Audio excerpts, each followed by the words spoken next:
part of this new paradigm of leadership involves the reclaiming of feminine leadership between all of us, men and women. And that feminine leadership means, exactly that ability to, be compassionate, that ability to co-create and collaborate, and to completely retire that zero-sum game system within us and within our organization.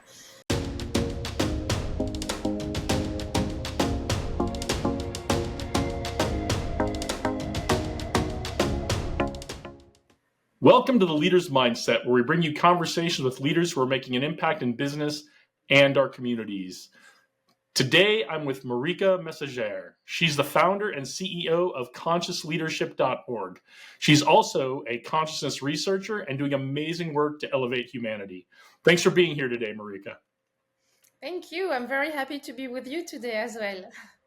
Yeah, this is exciting. Where are you coming from today? I'm in London right now, which I've called home for 18 years. Very nice, very nice. Because you grew up in Paris, right? Yeah, as you can hear with my accent, I was born and raised in Paris. I lived there for 30 years.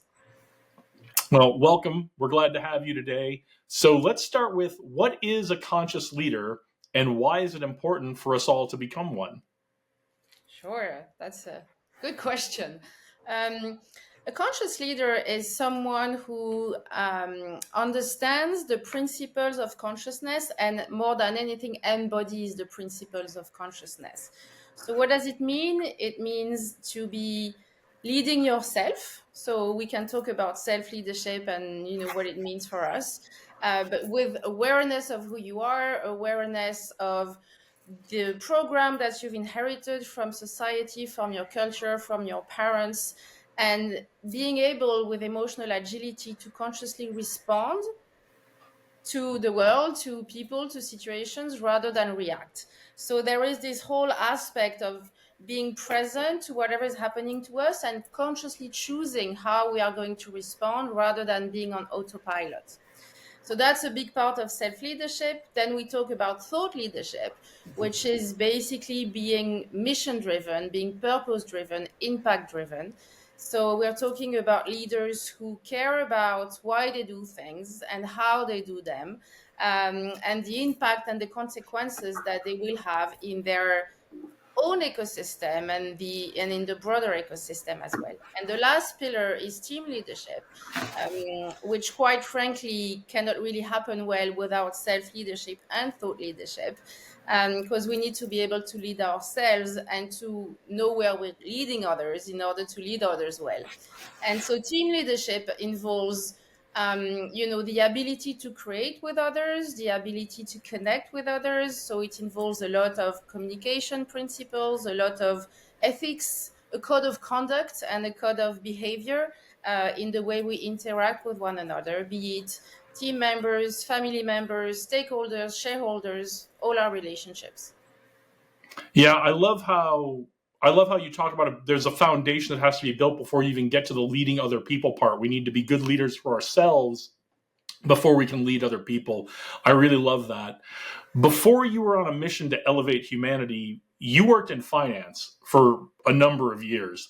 So tell us about your time in that field and what you learned about leadership on the trading floor that has shaped your views of leadership today. So I worked on the trading floor for 15 years in France, in New York, in Madrid, in London. So pretty much a lot of different cultures. And I started as an equity analyst, and I was an equity sales, and then I was head of equities for Europe and Middle East for New Edge, who now belongs to Societe Generale. So I was managing at 34 years old, 50 people, mostly men, mostly white men, older than me. And I learned so much. I want to say that they were very joyful years of my life, because it's a very specific environment, but it's very stimulating. It's very intellectually challenging. It's very dynamic. There is a form of intensity on the trading floor that is very special. But so I started managing people. I was 28, my first junior. And so I had absolutely not been taught at school or university or by my peers how to manage people. So I kind of replicated what I was observing around me, and I became good at it. But that type of leadership involved a lot of unhealthy patterns. There was a lot of domination energy. There was a lot of power games. There was a lot of hiding. There was a lot of um, politics. We can call that, politics or manipulation or lack of transparency, whichever way we want to look at that. Um, and I became very good at that way of managing, and for me, I earned respect and value. But then I became a mother when I was 32 years old, and I only took 3 months of maternity leave because you don't have much time to be off of your chair on the trading floor. But when I came back, something had changed within me, and of course, I could be the warrior that I had always been, but I was also longing for something softer. And I kept asking myself, is there another way to get to the outcome that I want to get to? And this is where I really started to question the practices and the ways of being that I had been observing and replicating. And I started to play a little bit with myself and try different ways. And I realized that those ways were not only more efficient, but they were also costing me less in terms of my own energy, in terms of my own mental health. Because when you have to be strong and you have to fight and you have to be at war with people, because the trading floor can be a jungle, it's not so healthy for your mental health. Because you keep asking yourself, was that right to say this? Was that so I started exploring new ways, and that was successful. And I started working on myself at 28, so I was implementing all those tools that I was using for myself, and I realized that there was another way, and that, quite frankly, the leadership paradigm we were evolving in needed a big refresh or rebirth, shall I say. um, and as I started coaching, a lot of people within the industry, I realized that that quest I had been on was not only coming from my own longing of a different way. That a lot of people actually were suffering from these ways of working and being. And this is where conscious leadership started to scale in a way, because I could really see how much it was needed, and how the clients that were becoming conscious leaders were also seen within their organization as ambassadors of the culture that the company wanted to get to. So yeah, that's the beginning of it. As you mentioned, finance, especially on the trading floor, is a pretty male dominated field, even today. And Yeah. you've been out of it for a number of years. What advice do you have for young women who want to be leaders, especially when it comes to assertiveness and finding their voice as a leader? Yeah. That's a great question, because for a woman in a male dominated industry, being assertive can be challenging, right? It's like, how do I find my voice? Um, and so my advice would be to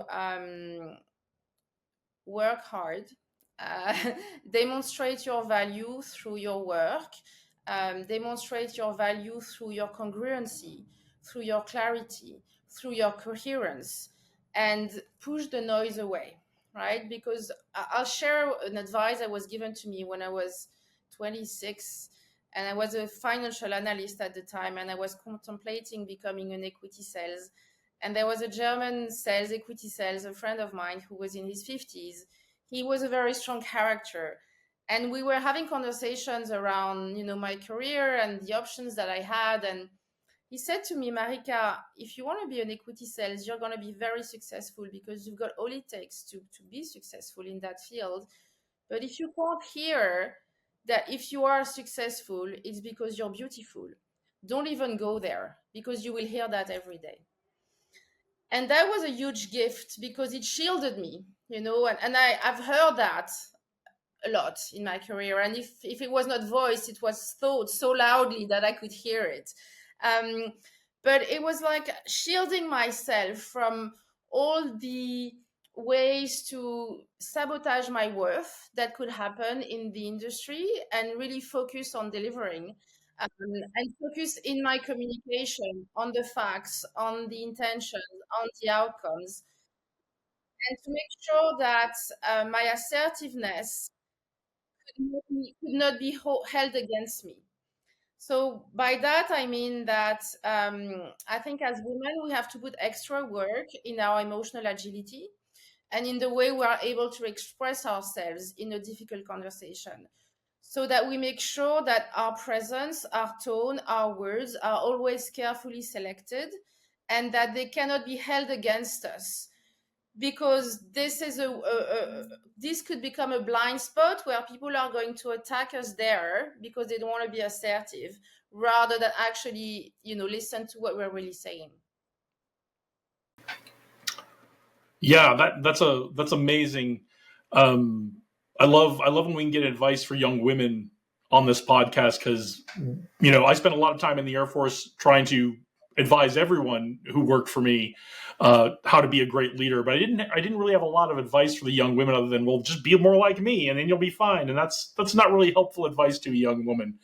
Now you've pointed out some of the areas where you feel like we need to do better in leadership. You've talked about some of the areas we think we need to go to. You think we need to go to be the effective leaders we need today and into the future. What else do you think we need to do to affect this paradigm shift in leadership to really get to achieve the vision you've got? um I think that it's not only about new ways of leading, it's a complete new ecosystem of working that is required. And we are seeing already, and especially since the pandemic, that the world of working is constantly evolving, and it's trying to find its footage, but it's not there yet. So we've seen over the last 5 years, remote work, and companies wondering how to do remote work, and how many days out of the office and which days, and nobody really seems to find the perfect balance there. And where I've seen it working is with companies who have completely embraced distributed work as a new culture, as a new way to work. And rather than being something that is added or that complexifies everything, it's like this is a new ecosystem where we don't need to have an office, where people can work from everywhere. And so, how do we optimize that? What are the weaknesses of that ecosystem? What are the strengths? How do we amplify the strengths and minimize the weaknesses? And so, in that instance of remote work, for instance, I've seen some companies who have decided to, pair people based on what's the word in English?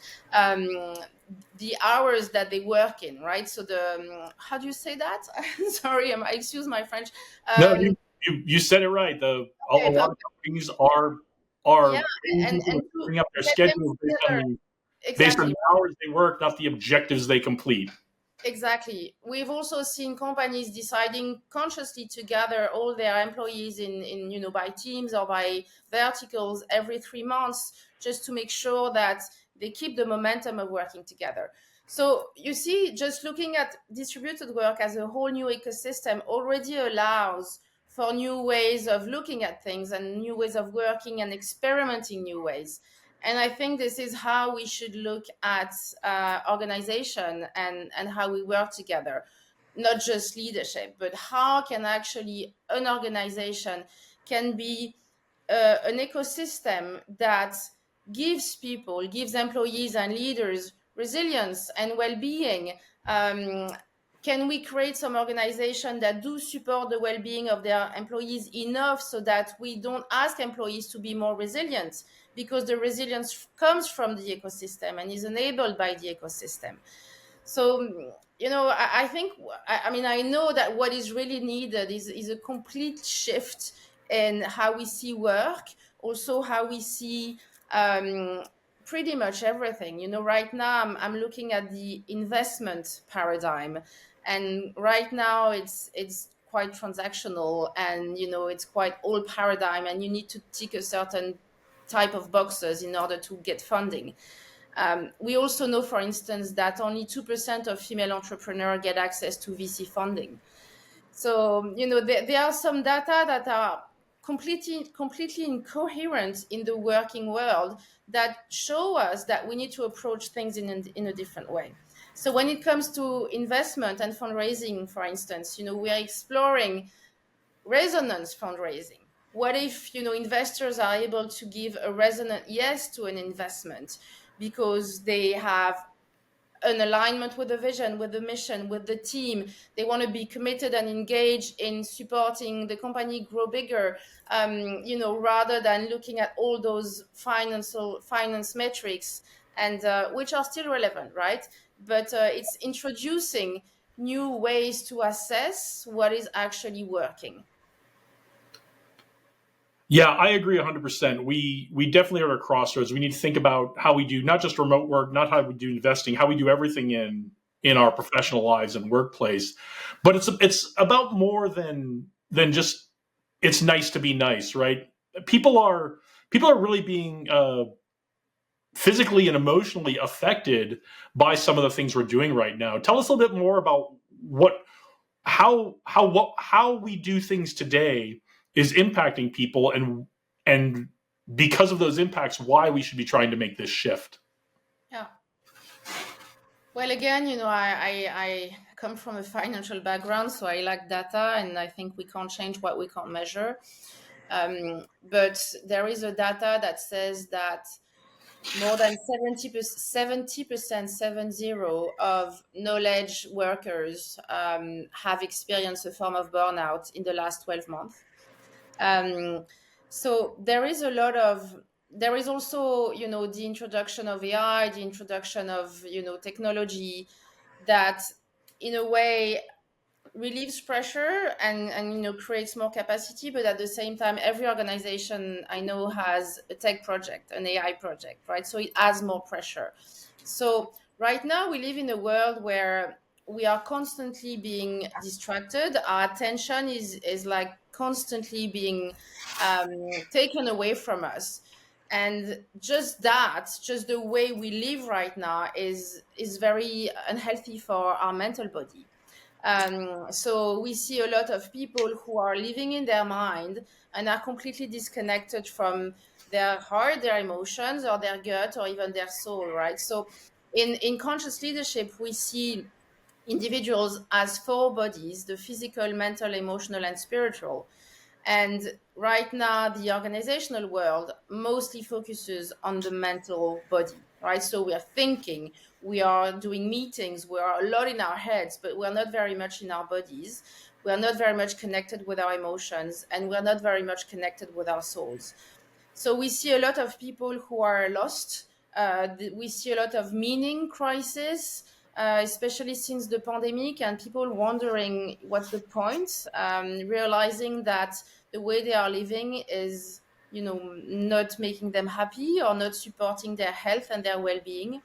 So there is like an ongoing crisis of the organizational world, and we keep seeing more and more symptoms. Be it more burnout, being quiet quitting, be it how to integrate all the different generations. We have 5 different generations now in the workplace, which is very new. And we clearly see that, those generations come from different perspectives and values. And, how do we make those generations work together is also a fascinating challenge for me. So yeah, there is this, I would say that the first thing is burnout, mental health issues, also like this kind of complete disconnect from any emotions. I have some clients coming to me and they're like, I don't understand, I've got everything, but I'm numb inside, I'm dead. Am I crazy? And so there's that. A lot of people questioning also where they live, where they want to live, because distributed work has kind of allowed, us to think out of the box. And so I see a lot of people as well reconsidering, city life and wanting to live in a different way. So there is a lot of changes happening, which are good. But we are still to, architect a system that fully integrates all the challenges that we have now in the organizational world.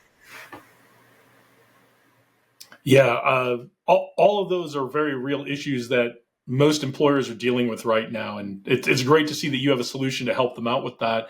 I'm curious if you, especially with the investment community, if you ever run into any resistance trying to get your clients or other folks you're working with, collaborating with, to embrace these ideas, and how do you overcome that? Yeah, there is a lot of resistance. I mean, again, back to data, we know that in the States, for instance, 99% of asset managers are white male, right? 99%, it's a lot. It's almost the majority. And so those type of investors are a bit, dare I say, vintage in their approach for some of them. And a lot of them are holding on to the old paradigm as well because it does serve them, right? So there is resistance in both ways. There is inner resistance from some of the people we speak to because they don't want that change to happen within themselves, and then there is resistance within the industry as well. But that's the story of any pioneer, of any innovator. We wouldn't pioneer anything if everybody would kind of welcome it with a big yes. I think that's a great attitude, right? If it were easy, everyone would be doing it already, right? So I think that's a great way to look at it. A great way, if we're all faced with a challenge and we're meeting a lot of resistance, that yeah, we're pioneers. We're trying to do something nobody's done before. Of course, it's going to be hard. Yeah. So tell us about the code of consciousness and how does it help the leaders you work with? Yeah. So the code of consciousness is an architecture, a methodology or technology that has been developed over the last 10 years that really helps individuals elevate their mental, emotional, physical, and spiritual bodies so that they become more self-aware, they become more emotionally intelligent, emotionally agile. They learn a lot about themselves from different angles. Some are based in science, some are based in, ancient philosophies. And they also elevate their spiritual intelligence, their relational intelligence, and lastly, their quantum intelligence, which is really the creation intelligence. So it's a sequence of different trainings and different programs that can be done, in a very linear way, or can also be done in a more of an intuitive way based on, what's going on for you right now. And I've had hundreds of clients go through them over the last 10 years. And it's a great foundation to reset yourself from all the programs that has been, that you have inherited from, again, society, culture, your parents, that we all have inherited, that the system has programmed onto us. The system we live in right now is a zero-sum game system. It's you win, I lose. It's a narcissistic system. So we all have those behaviors ingrained into us. And so the code of consciousness is really bringing all that awareness back to ourselves so that we can choose who we are, we can respond, we can, have a solid foundation of self that is based on our core values, on our emotional center. We have a strong intuition, and therefore we are much more confident in the way we approach life, and we know that we can tackle things from that place of conscious leadership. So yeah, it's for me, it's been amazing to observe that technology at play, and all those clients learning to become conscious leaders with that tool, because it really delivers. What I love about what you just said, it really delivers. What I love about what you're doing is it's not merely theoretical. You do a lot of testing and field research to see how the results are working. So what kind of research have you done, and what are some of the key takeaways that you've learned as you've put these into practice and collected data on them? Yeah.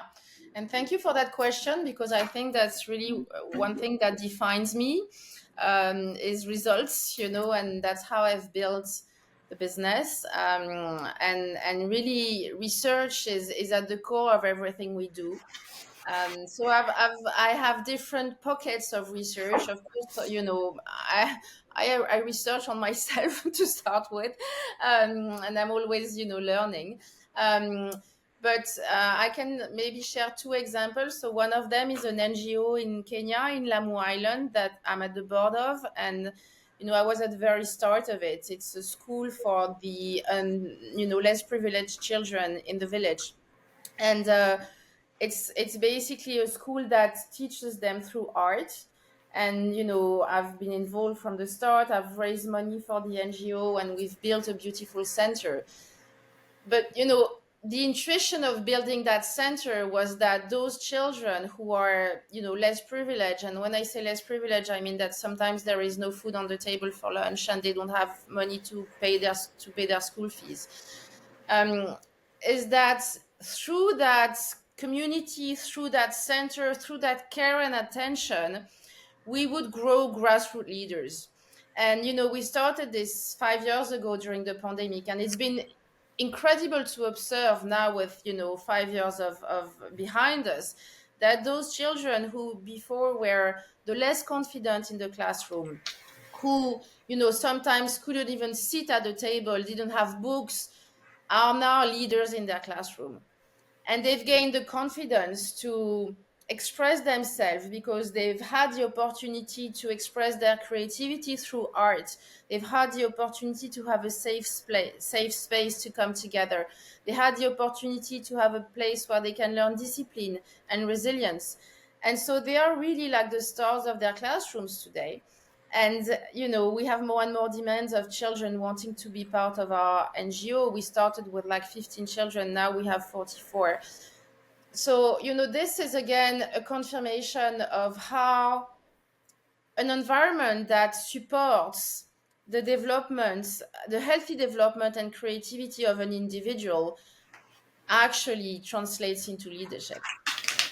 So that's one example. I also have other examples, which is the lab within our consciousleadership.org business, where, I partner with specific clients and organizations. Most of them are pioneering startups, innovators, and we really play with this idea of code of consciousness and consciousness, which means me kind of taking a role of consciousness officer in those companies. And we look at what can consciousness do and change at the strategic level, at the product level, at the culture level, at the relationship level with shareholders, stakeholders, all of that.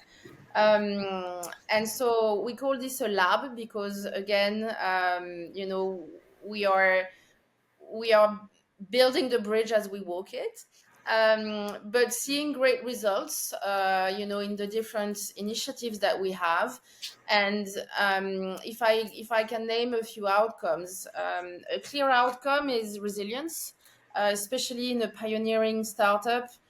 You're fundraising all the time, you're pivoting quite often, you can't pay people always. So here, we have seen, fantastic results when it comes to individual resilience and team resilience, the ability to navigate difficult conversation, the ability to reinforce the alignment with the vision and the purpose. We've also seen, great outcomes when it comes to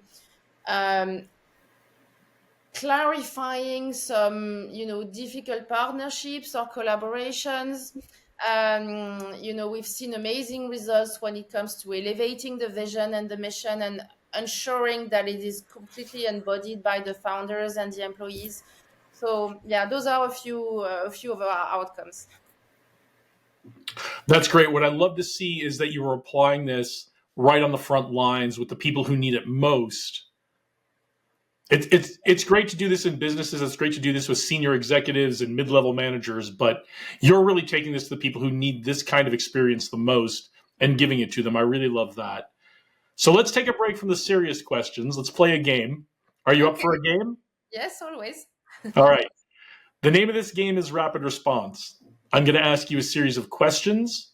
you're going to respond with the first thing that comes to your mind. Now, that doesn't mean you need to give a one word or a short answer. Elaborate as much or as little as you'd like to, but we want to see what your first thoughts are on the question and get to know you a little bit, okay? Cool. All right, are you ready? Yeah. All right.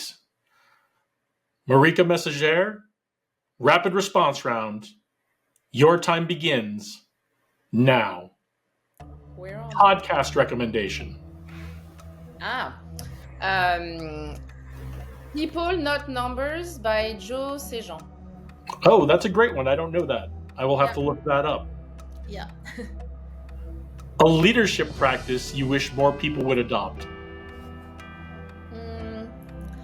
Gosh, I want to say kindness, but I want to elaborate on that because we don't want to be too kind neither. We don't want to be taken advantage of by being too kind. But I like to say that at least my philosophy is to be very clear within myself what is fairness when I make a deal, when I make a proposition or proposal or a negotiation. What is fairness? What would be a fair exchange?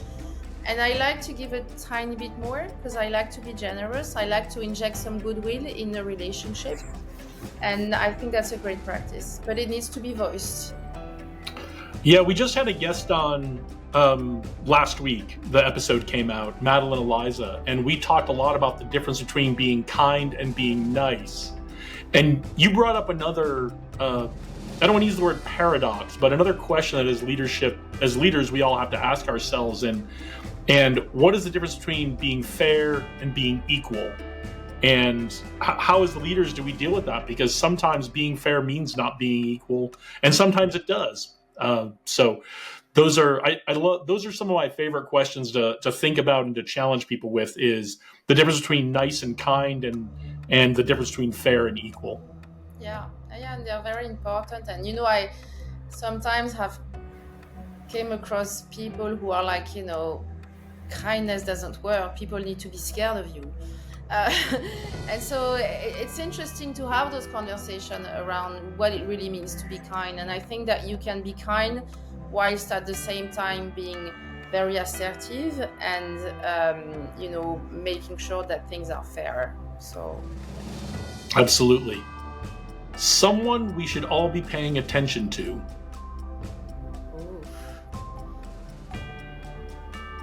I don't know how to answer that.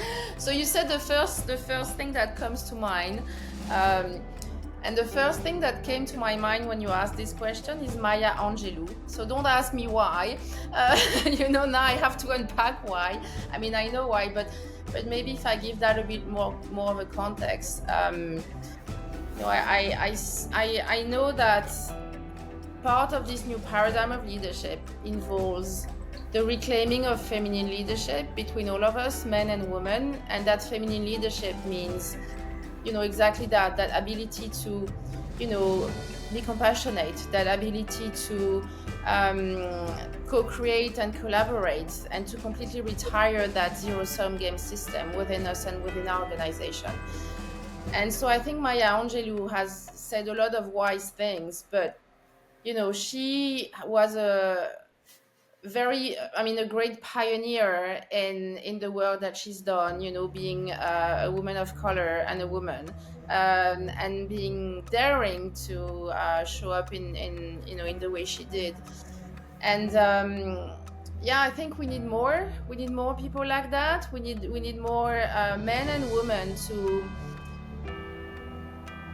acknowledge the fact that we've been hurting the feminine archetype in society for centuries. We've been hurting the planet, which is also a feminine archetype, for centuries. And all of that is kind of coming to a head. And if, everybody could have a bit more of Maya Angelou within us, and with the respect, with the power, and with the wisdom that she was holding, it would be good for humanity. Well, I think that's a great answer, and that's what I love about this game. Is I love your very honest answer of I don't know why Maya Angelou, but then as you started talking about it, it really came out into a really great answer. Good. Okay, don't answer right away on this one. You get a choice. What is your get pumped up song or your walk on music? Ah.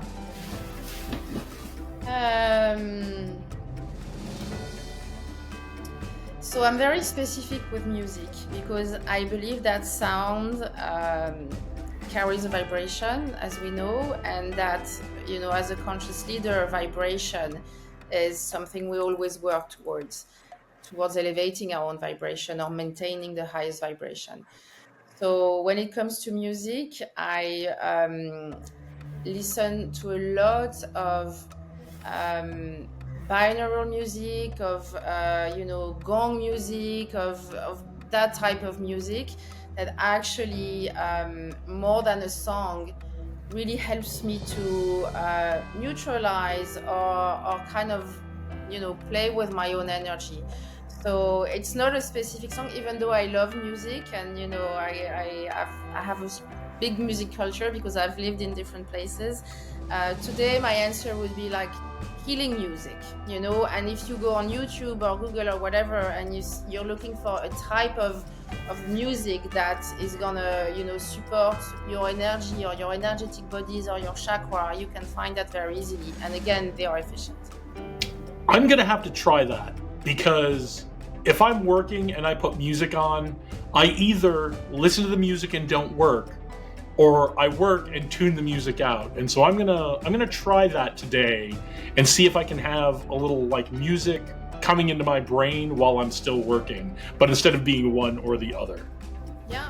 And now you can find everything on YouTube, but if you type like a focus chakra music or focus binaural beats, you ask specific things, right? So if you want to focus, if you want to amplify your creativity, and you can choose to play those tracks, and they are, there is no words or anything, so it allows you to stay in your work bubble, but it also supports your energy. I love it. I'm going to try it today. The biggest influence in your life?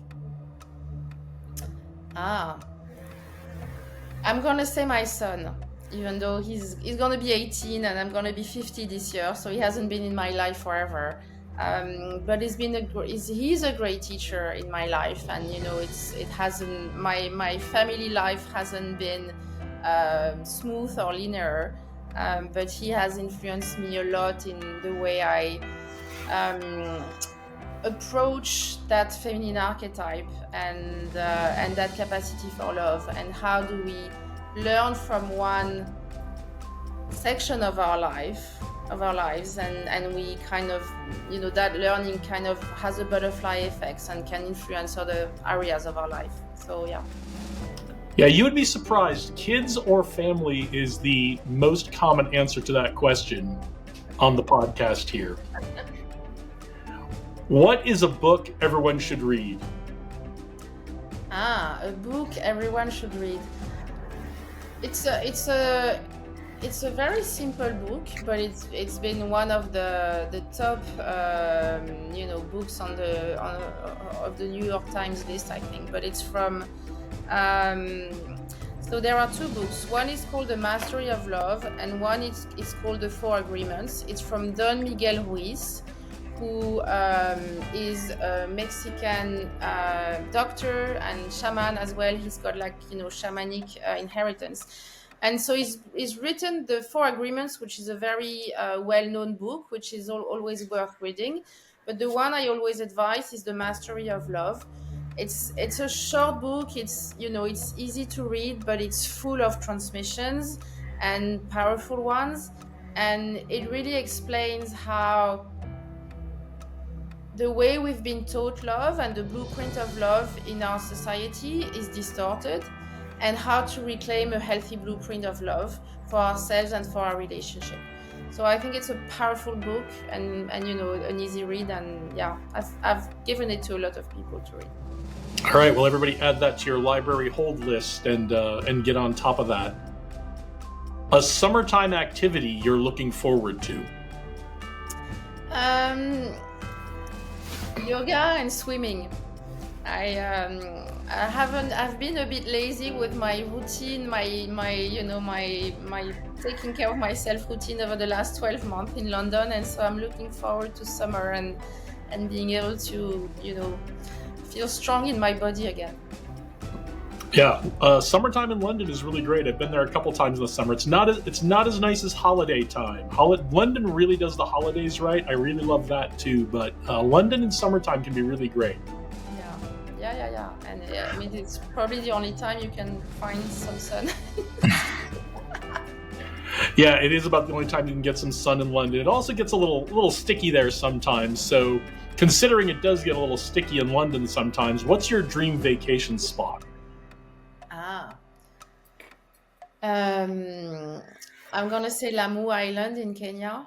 So it's more than a vacation spot for me because I live there like 2 months every year during the winter. But yeah, that for me is a beautiful place where nature is as diverse and intense as one can imagine, and the people and the community there are also very interesting. So it's a place where I do some research on diversity and inclusion. But yeah, that's a great holiday spot for me. I did. I watched some of the videos on your website, consciousleadership.org, showing the place, and it is incredibly beautiful.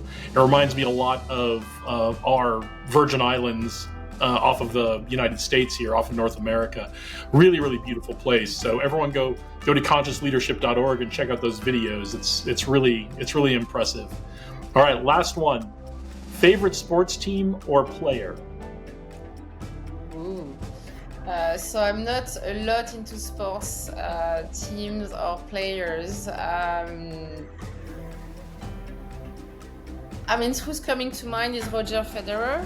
So, I mean, I play tennis, but growing up in Paris, I used to go to Roland Garros a lot.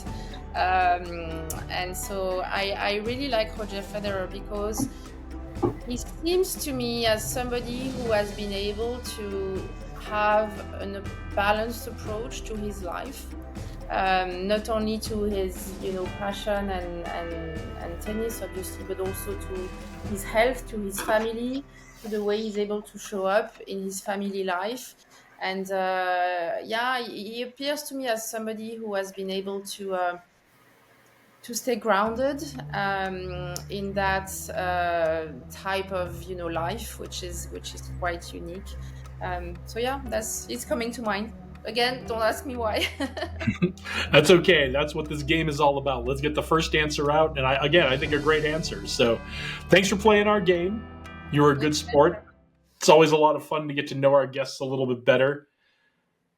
To get back to talking about the leadership stuff, you talked about what shaped your journey to looking for a more conscious, more emotional, more spiritual way of leadership. And you talked about some of the areas of practice you looked at: yoga and meditation, mindfulness, that kind of thing. What's really interesting to me, part of your journey was becoming a shaman. Tell us about becoming a shaman. What brought that to you? What were your expectations going into that? And how did coming out of it compare to the expectations? So I would never call myself a shaman because I have too much humility or respect for shamanism in a way. So I would call myself sometimes a medicine woman.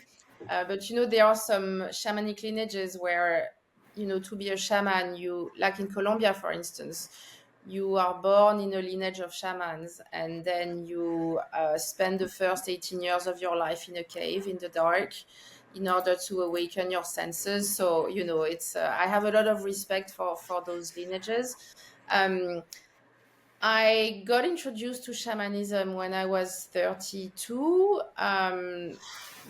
Really, I was not looking for it. I was not expecting anything. I had a friend of mine who told me, I've got a shaman coming home in London for 2 days doing a meditation retreat. Would you like to come? I said yes.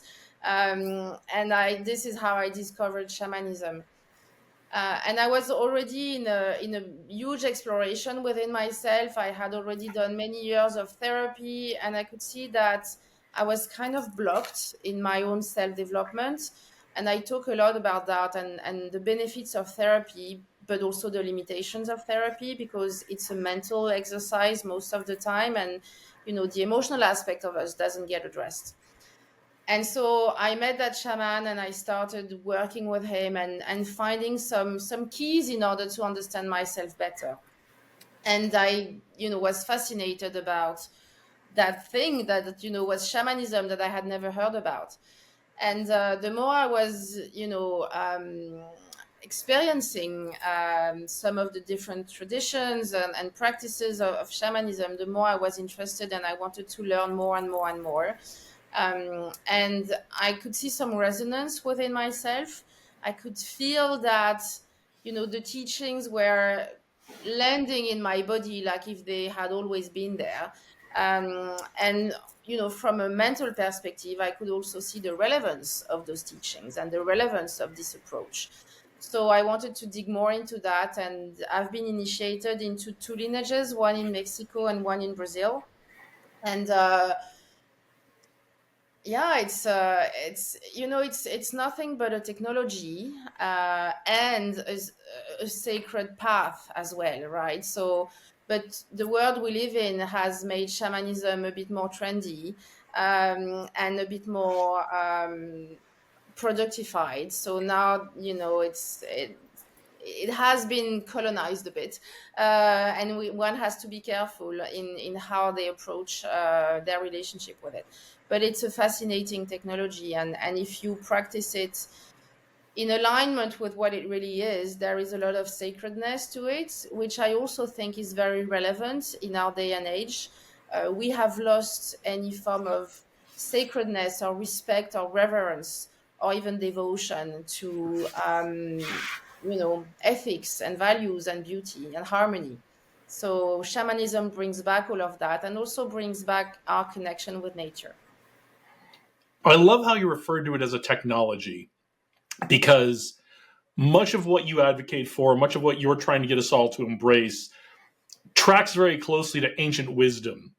And I never thought about that wisdom as a technology in its own right, but I think it is kind of a technology. It's just not technology as we think of it. So, all that said, how does modern technology, our digital age, fit into your view of leadership? Yeah, and it's a question that is alive within me. um, I see AI as a fantastic tool to. So I talk a lot about the feminine and the masculine within individuals, within society, and so within us, the masculine side, which is the left brain, is more the executor. Like it's like the organization, the structure, the data, the numbers, the implementation, the execution.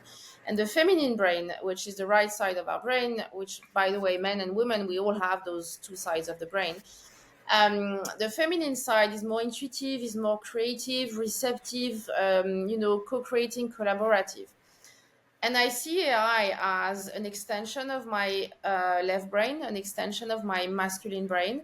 So I use AI a lot to execute things, and it's like for me, it's like another dimension of my left brain. So I love it for that. Then I also see AI as a tool to amplify consciousness and conscious leadership. I've been playing a lot with AI and having loads of conversations with people who are very much in the space or who have PhDs. And, I think what we know today is that we have no idea how this is going to evolve. We cannot really control how this is going to evolve, right? And so it poses a question of the ethics of AI, and how can we influence that? And can we influence that, right? And so where I am standing right now is that I can see how the way I interact with AI has AI responding to me in a similar vibration as the way I interact with it. And I can also see that, whatever you feed, whatever frequency, whatever vibration you're going to show up with as when you use AI is gonna come at the same level, right? And so the more we have people who are elevated and elevating using AI, the more we are also using that tool to amplify what it means to operate from a higher frequency and have AI mirror that to us and for us.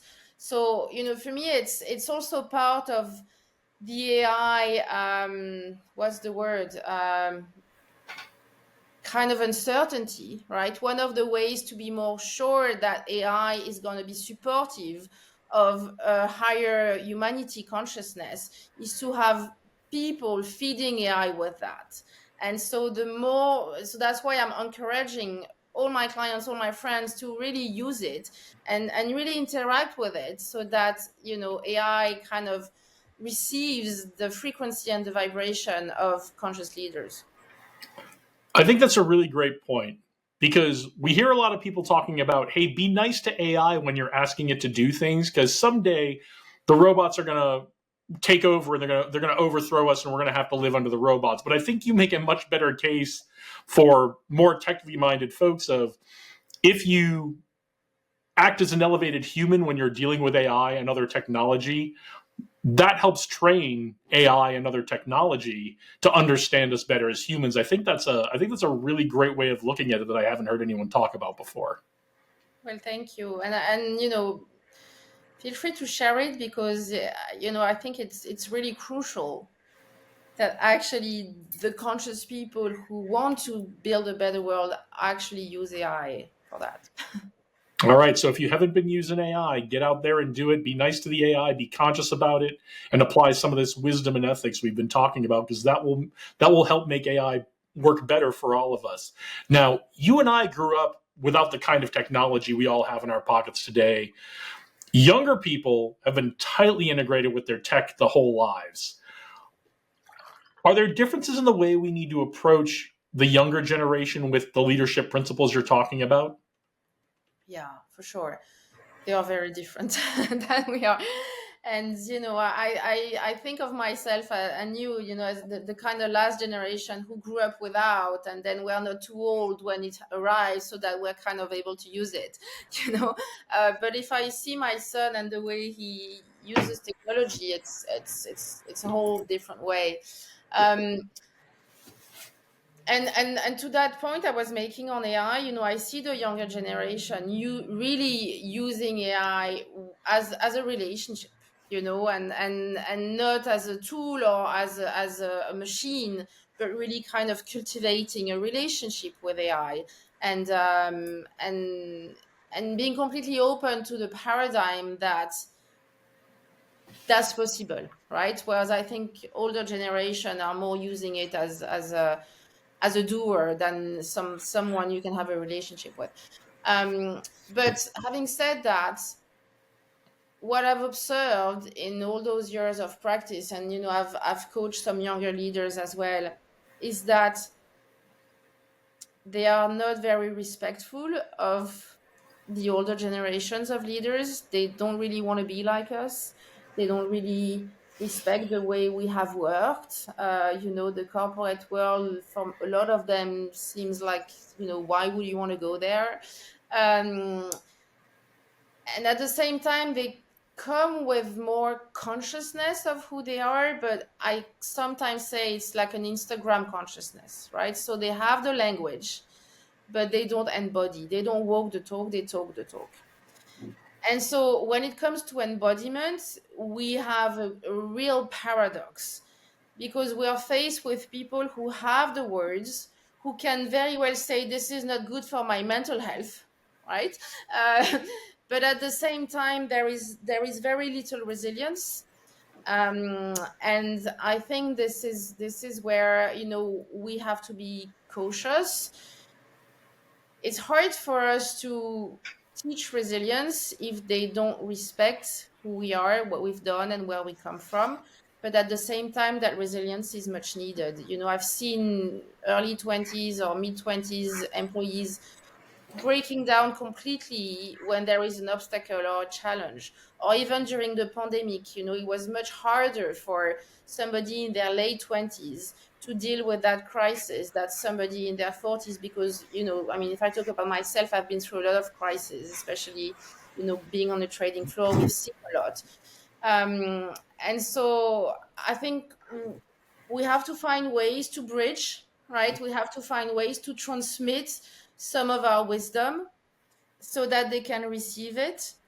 And at the same time, we can also learn from them, and learn from them that there are loads of things that we have tolerated that they are not tolerating, and maybe see that as an invitation for us to reflect on what we are tolerating, and is it really how we want to live and how we want to work.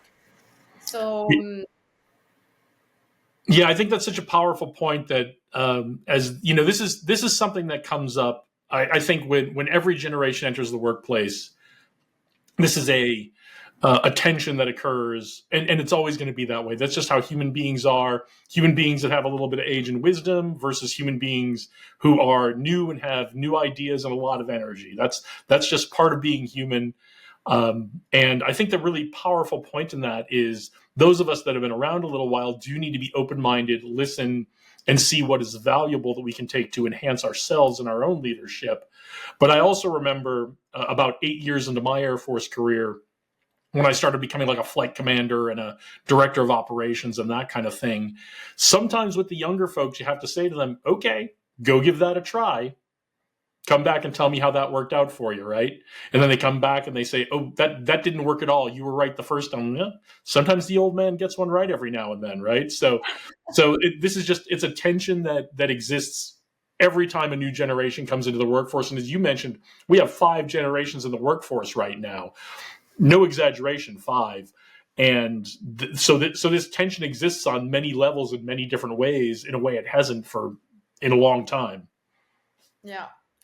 Yeah, and it also exists in a time and age where the structure are more fragile, right? So the structure of an organization, the structure of the corporate world, even remote work, or everything is shifting a bit, and so the structure is less holding.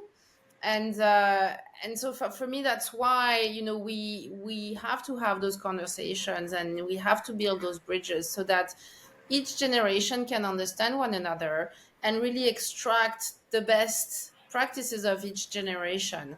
And that this is how we create healthy inclusion and not just diversity, right? Diversity without inclusion is dangerous.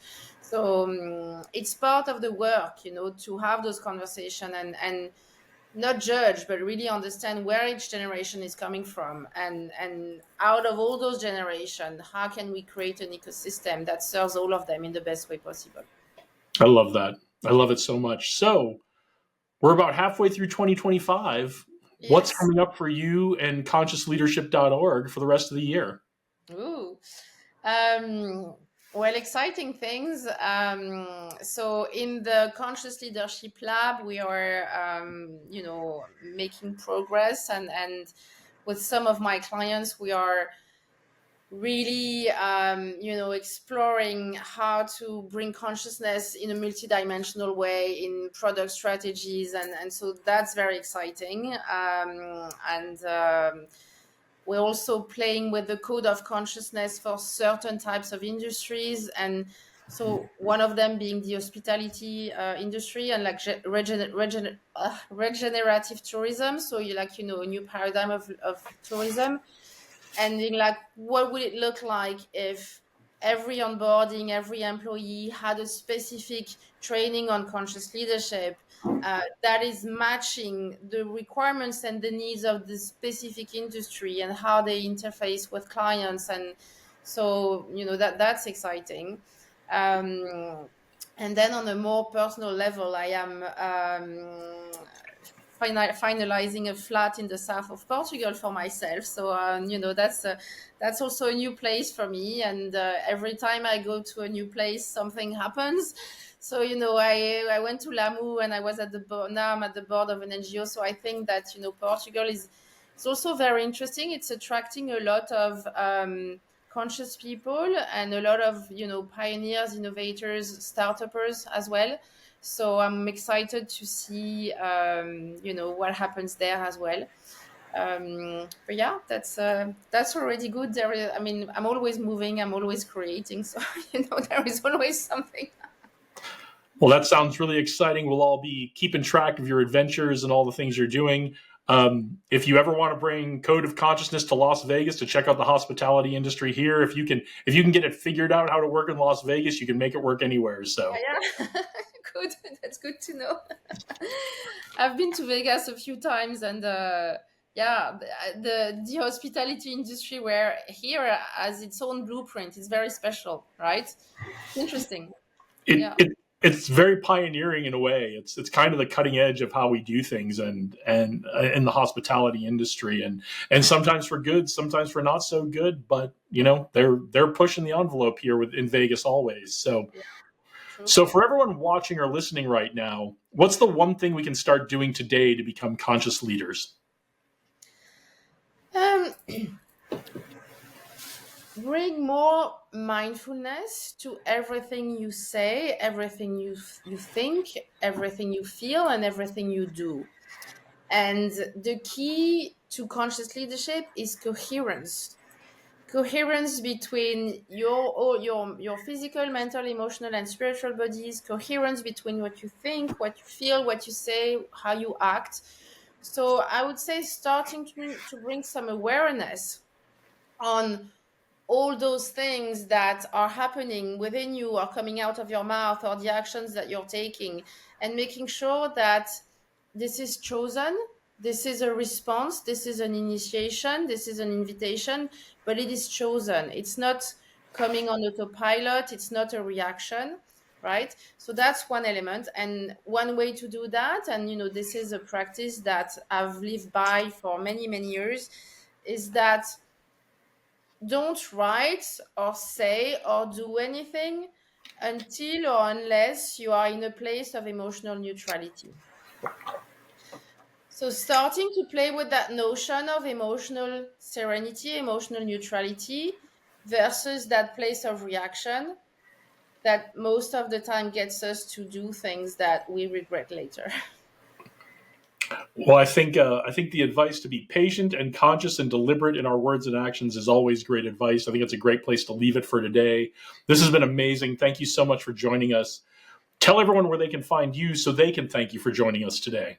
Thank you, Jason. So you can find me. The website is www.consciousleadership.org. There is also a way to contact me from the website. And you can also follow us on LinkedIn or Instagram. So Marika Messager on both. And there is a monthly digest that we send out that is quite interesting. And we also, share some relevant content and valuable content, on a weekly basis. So those are the ways. All right. Well, everyone go check those out. Get signed up for that. We'll have all that in the episode description for you so you don't have to try to write all that down while we're talking here. I want to thank everybody who joined us today for watching and listening. If you found this valuable, please share it with someone who can use it. Leave a comment. Don't forget to subscribe. And if you're on a podcast platform where you can leave a review, please give us a 5-star review. It helps build our audience so we can get more amazing leaders, more of these conversations out to more people like this one we had with Marika today. And we have a lot more coming up for you. So get subscribed. It's all coming your way. Go out there, do great things today. Onward and upward.